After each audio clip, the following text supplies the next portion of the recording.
ಎತ್ತಿದಾಗ ಚೇರಾಗಡಿ ಮುತ್ತಿದಾಗ ಕುಂದ ಕನ್ನಡದ ಕಪ್ಪು ಮಣ್ಣಿನವನು.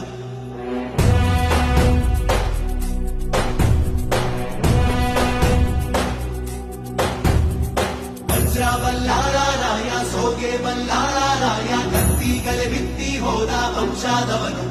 ಈ ಸೀಮೆಗೆ ಶಿವ ನೀಡಿದ ವರವೋ, ಈ ಊರಿಗೆ ಇವಾಲದ ಮರವೋ.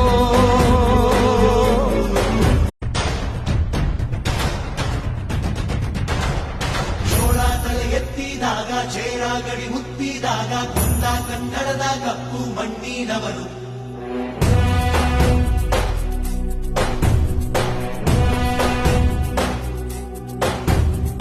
ವಜ್ರ